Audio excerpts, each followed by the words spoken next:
recensement foncier a effectivement débuté dans les communes Golfe 2 et 4 comme annoncé depuis le 23 mai. Une délégation de l'ODR a effectué une visite sur le terrain. Les détails dans un instant. Le Conseil national des patrons de presse a organisé le 28 mai un atelier de restitution afin d'informer ses membres sur les termes de l'accord signé avec l'Université de Kara. Mesdames et messieurs, bienvenue dans l'actualité. Le parti UNIR a organisé un meeting de remerciement à Kévé pour exprimer sa gratitude aux populations de la préfecture d'Avé pour leur soutien lors des élections législatives et régionales du 29 avril dernier. Ce meeting fait suite à un culte d'action de grâce organisé le 5 mai dernier. Samson Kwevi, Emmanuel Sadji. C'est dans cette ambiance festive et chaleureuse que la coordination UNIR de la préfecture de l'Avé a tenu son meeting ce 26 mai 2024 dans la ville de Kévé. Ce rassemblement, qui a réuni des milliers de militants et sympathisants du parti présidentiel, vise à exprimer leur profonde gratitude aux populations pour leur large mobilisation et leur vote massif en faveur de l'UNIR lors des élections législatives et régionales du 29 avril dernier.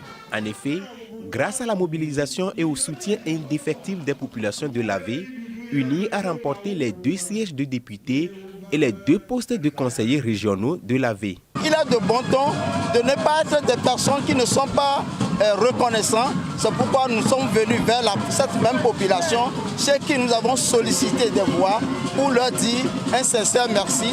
Et ensemble, nous allons être unis pour pouvoir conduire les affaires, développer notre préfecture. Cette journée a été une journée fantastique qui nous a permis de savoir que la population est derrière nous, est derrière l'UNIR dans ses actions. Mais la population attend de nous beaucoup de choses. Le meeting de remerciement de ce jour succède à un culte d'action de grâce organisé le 5 mai dernier dans les paroisses catholiques, Assemblée de Dieu et évangéliques presbytériennes de la préfecture. Un culte à travers lequel UNIR se veut reconnaissant à Dieu pour la victoire de ses 2 députés et 2 conseillers régionaux. L'enquête foncière lancée le 27 mai dernier pour le compte des communes Golfe 2 et 4 a effectivement démarré. C'est ce qui ressort de la visite de terrain d'une délégation de l'ODR et du cadastre le mercredi. Les détails dans ce public reportage signé Herman Adadé. La visite est matinale ce mercredi pour Adima Akadia. Peut-être inopinée, sauf qu'elle n'est pas si surprenante que ça pour ce propriétaire de la maison qui, selon lui, s'y est déjà préparé. L'arrivée des enquêteurs n'a pas été une surprise pour moi, puisque la dernière fois, j'étais informé qu'il y avait une conférence de presse, et j'ai suivi ça sur les réseaux sociaux, que les agents vont passer pour prendre les coordonnées des maisons et identifier les maisons au nom des propriétaires. Ce qui explique d'ailleurs le bon accueil réservé à ces hommes en gilet, dont la mission est de collecter des informations nécessaires sur des parcelles bâties ou non, des immeubles administratifs, des maisons à usage professionnel ou à titre d'habitation. Nous sommes les agents collecteurs du cadastre. Nous sommes au Grand Lomé pour une enquête foncière, c'est-à-dire un recensement, qui a pour objectif d'identifier les parcelles, les sécuriser. Donc arriver sur une parcelle, on cherche à savoir la parcelle sur laquelle nous sommes aujourd'hui, ça appartient à qui? Qui est le propriétaire? Donc si on arrive à retrouver cette personne, on prend ses noms, c'est-à-dire ses coordonnées.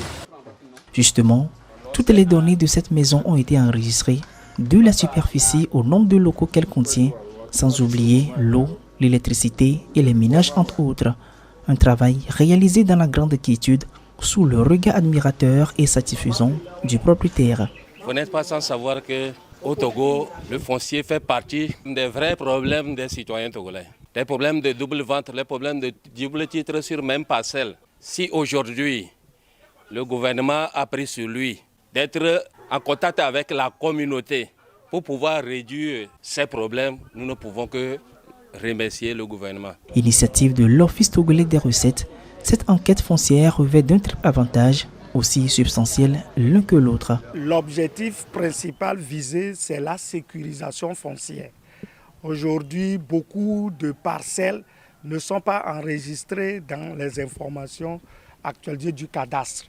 Et donc, c'est de collecter ces informations pour mettre à jour les parcelles et tout ce qui s'y trouve à des fins de prise de décision. L'autre aspect que nous faisons également, c'est que cette opération va servir à l'adressage de la ville de Lomé.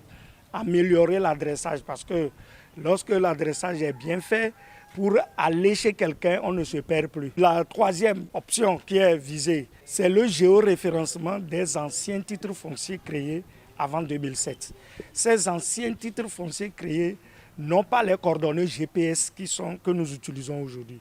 Donc on profite de cette opération pour géoréférencer les anciens titres afin d'éviter les doubles titres fonciers sur une même parcelle.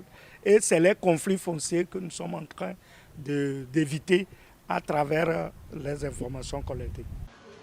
L'opération se déroule depuis le 27 mai dans les communes Golfe 2 et 4 et ce pour une durée de 2 mois. Elle se veut une opportunité providentielle pour ces localités, notamment dans la mise en place ou l'amélioration de leur plan de développement communal. On ne peut pas diriger une collectivité ou un territoire sans avoir un certain nombre de statistiques. Lorsque nous avons le nombre d'habitats précaires, le nombre d'habitats qui puissent permettre d'accueillir véritablement les gens, un programme pourra être fait pour améliorer, notamment les zones inondables, les zones où nous pouvons peut-être discuter avec les populations, les propriétaires pour ériger des maisons d'habitation, parce que nous avons un projet de transformer notre commune. L'appel est donc lancé à toute la population pour une bonne collaboration afin de disposer des fichiers fiables et sécurisés. Nous invitons la population à accueillir favorablement les agents, à ne pas les chasser, à leur donner les informations fiables, les informations justes, parce que c'est de ça qu'il s'agit. Si l'information est fausse, nous allons avoir dans notre base une fausse information qui ne va pas nous servir plus tard. Donc, qu'ils veillent bien répondre à leurs questions, parce que si votre propriété est enregistrée dans le nouveau système, ça évite les conflits, ça évite que demain quelqu'un vienne vous chasser comme ça dans votre propre maison. Ce n'est pas de payer l'état d'habitation ou bien lorsqu'on collecte, on vous donne l'impôt. Non, l'opération est gratuite. Personne ne va donner de l'argent pour se faire recenser. Et on ne donne pas un avis d'imposition pour dire « viens payer l'impôt ». Ce n'est pas le but de cette opération fondamentale. Déjà, 3 communes du Grand Lomé ont été touchées par cette opération depuis son lancement officiel en mai 2023, notamment à Gwenyeve 1 et 2 et Golfe 3. Les problèmes d'inondation s'amplifient au jour le jour ces derniers temps dans la ville de Lomé, surtout favorisés par les pluies diluviennes. Le 25 mai dernier, plusieurs quartiers de la ville en ont été victimes, dont Kéguézobédi, dans la commune d'Agwenyeve 1. Une équipe de la web télé Direct 7 y a justement fait un tour, dont voici les images. Nous sommes ici à Kéguézobédi, l'un des quartiers de la commune d'Agwenyeve 1, dans le Grand Lomé, la capitale. Comme ces images le démontrent, les problèmes environnementaux sont d'ordre courant dans cette localité, notamment l'insalubrité et surtout l'inondation. Ce qui n'a rien à voir avec la saison pluvieuse qui ne fait qu'alourdir les peines des riverains, des peines qui datent depuis une quinzaine d'années déjà, selon les témoignages, sous les regards impuissants des autorités locales. Et c'est encore le cas avec la pluie diluvienne de ce 25 mai 2024. C'est à donc pour nous le Kéguézobédi. C'est à donc pour nous minto que c'est doit home de hormonami. Voilà, c'est un peu moins le yo. Mignale que milawero. On kankiani si adia durant pour nous nyabo home. Nyaba pour me recobodona. Amoro ya pour tagba pour na tagba. Quoi ici a nya ya pour demi ka sesia gama. E ya ngba jaso ya gba de funeminto. De funeminto ale gbegbe. Kaka nyaba vio ku nya soro mo do apomo. Il a fait trop de dégâts. On peut dire que la pluie est entrée dans notre chambre, partout. Il n'y a même pas de place pour marcher, etc. Même aller se laver. Il n'y a pas d'amélioration parce que dans le quartier même, l'on ne trouve pas de place pour s'évader. C'est resté intact, donc bon, il n'y a pas d'amélioration. Tout le quartier est inondé. Quand il y a la pluie, premièrement, les rues sont débordées et qui découlent vers les maisons et obligatoirement les chambres sont inondées. Même dans les saisons sèches, ce quartier n'a jamais été vivable pour nous. Habitations, boutiques, ruelles, presque tout le quartier de Kéguézobédi est touché rendant ainsi la vie compliquée aux riverains qui pourtant tentent tant bien que mal, avec les moyens de bord, de trouver un exutoire à cette pierre d'achoppement dont les conséquences sont parfois sans appel. Exemple de cette ruelle, la plus pratiquée par la population locale. Et pourtant, les images en disent déjà long sur son état et par ricochet, son impact sur la vie de ceux qui la pratiquent. Je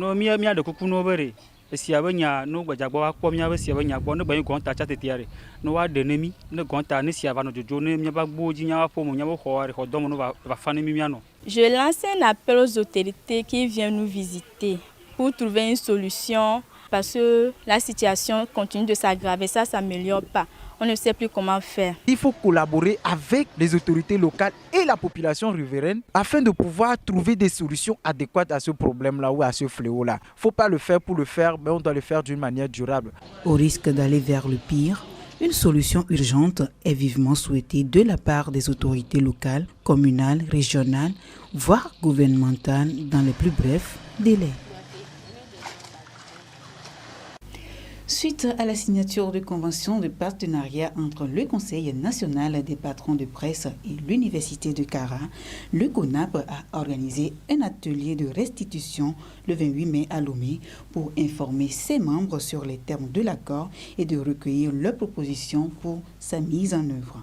Un comité de pilotage a été mis en place pour optimiser ce partenariat qui s'étend sur une durée de 5 ans. Les détails dans ce reportage de Samson Kevin et Emmanuel Sadji. Le 6 mai dernier, une convention de partenariat a été signée à Kara entre le Conseil national des patrons de presse CONAP et l'Université de Kara, marquant le début d'une collaboration prometteuse entre les deux entités. Le partenariat vise à renforcer le professionnalisme des journalistes togolais et à contribuer à l'émergence d'une presse de qualité. Ce 28 mai, un atelier de restitution s'est tenu à Lomé, réunissant des membres du CONAP afin de les informer sur les termes de l'accord et de recueillir leurs propositions pour une mise en œuvre réussie de cette alliance stratégique. La convention prévoit plusieurs axes de collaboration, notamment des activités pédagogiques, des stages et des sections de formation et de renforcement de capacités. Et à travers ce partenariat, l'Université de Kara nous offre cette opportunité-là de contribuer à la qualité de la formation. Nous offre aussi la possibilité, nous-mêmes et nos collaborateurs, de nous former. Nous offre la possibilité de contribuer aussi à l'offre de formation selon les besoins de notre métier. Et puis nous allons pouvoir offrir des visites d'entreprises, des stages, aux étudiants dans les organes membres du CONAP. Soucieux de tirer le meilleur parti de la nouvelle collaboration, le Conseil national des patrons de presse a mis en place un comité de pilotage dédié. Nous avons échangé avec nos membres et nous avons mis en place un comité de pilotage qui va travailler sur les besoins de la presse, qui va travailler sur les offres de stage, sur les offres de formation pratique, et globalement aussi sur les autres axes de ce partenariat.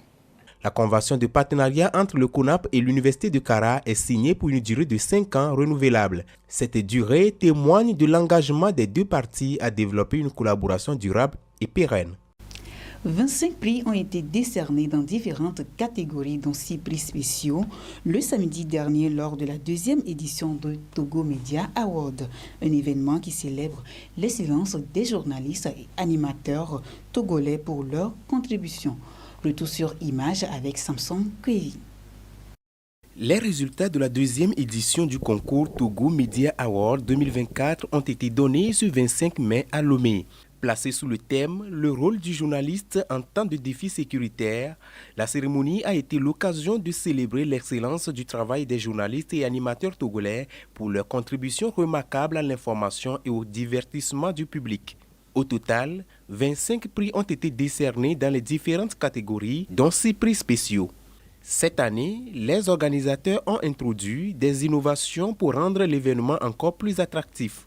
Cette année, chaque premier prix repart donc avec une tablette numérique, une montre connectée et un AirPod dans un ensemble de cartons donc, qui constitue le prix plus un trophée, un tableau de distinction. Nous sommes très ravis de partir avec le prix de meilleure émission radio et avec notre émission Rendez-vous avec le maire. Et nous allons remercier l'organisation, nous remercions également la Direction nationale des radios rurales et surtout l'équipe de la radio communautaire des Savanes. Je suis très ému par ce prix de meilleure web télévision pour la deuxième édition de Togo Award. Les médias font beaucoup de travail mais qui sont dans l'ombre. Et ce projet vient mettre en lumière le travail de ces hommes et femmes de médias. Plan International Togo, sponsor officiel de cette édition, s'est félicité de la qualité de l'événement et de son engagement à promouvoir le journalisme responsable. Nous les félicitons et nous leur demandons de ne pas baisser les bras. Oui, nous sommes satisfaits de l'organisation. Devenue une référence en matière de reconnaissance de l'excellence dans le paysage médiatique togolais, pour la 3e édition, les organisateurs envisagent d'étendre l'événement à d'autres pays de la sous-région. La Fédération togolaise de volleyball dispose de nouveaux tests actualisés visant à répondre aux exigences de leurs statuts et règlements intérieurs. Ils ont été adoptés à l'unanimité lors du congrès statutaire extraordinaire tenu le week-end dernier. Erwan Adadé. Nul ne peut désormais accéder au fauteuil présidentiel de la Fédération togolaise de volleyball avec plus de 66 années d'âge. Même si cette règle venait à être respectée, le prétendant doit avoir déjà fait ses preuves au moins 4 ans dans le bureau exécutif d'un club pour être éligible. Aussi, il ne pourra aller au-delà de 12 ans à la tête de la fédération, soit 3 mandats au maximum. Voici les quelques modifications majeures apportées aux statuts et règlements intérieurs de la Fédération nationale de volleyball, lesquels des tests ont été votés à l'unanimité par les 35 clubs affiliés à la fédération, en présence de 2 clubs observateurs lors du congrès statutaire extraordinaire de ce 25 mai 2024 à Lomé. On a pris en compte tout ce qui existe aujourd'hui en termes de tests qui aident donc à gérer le sport et l'impact sera que désormais on aura une bonne gestion et donc on est très satisfait en tout cas à l'issue de ces travaux. Nouvelle aide dans la vie de la fédération mais aussi pour tous les acteurs de ce sport qui espèrent beaucoup de cette révision des tests. Ce qui est pertinent, c'est que tout ce qui a été dit, tout ce qui a été écrit dans le test va dans l'intérêt du volleyball. Donc nous ne pouvons que voter le test. Ce qui nous plairait encore plus, c'est que ces tests qui ont été adoptés aujourd'hui soient respectés à la lettre pour le bien et pour l'évolution du volleyball. En tant qu'acteur du volleyball, nous ne partons que satisfaits parce que l'adoption des nouveaux textes, c'est ça qui régit le fonctionnement de notre association. Les travaux se sont déroulés en présence du représentant de la ministre des Sports et des Loisirs et du président du Comité national olympique du Togo. Je pense que ces tests étaient en gestation depuis la prise de fonction du nouveau bureau et nous avons travaillé ensemble avec les acteurs pour pouvoir arriver à un test qui a été plébiscité aujourd'hui et j'ai été satisfait de voir que ce test a été adopté à l'unanimité. Il faut le noter, les nouveaux tests avant son adoption ce jour ont été validés par les instances nationales et internationales pour s'être conformés aux exigences. Ils représentent un jalon très important dans la progression de la fédération et dans la consolidation des fondateurs, sans oublier le développement de la discipline au Togo. Voilà donc tout pour l'actualité de la semaine. Merci de l'avoir suivi et à très bientôt.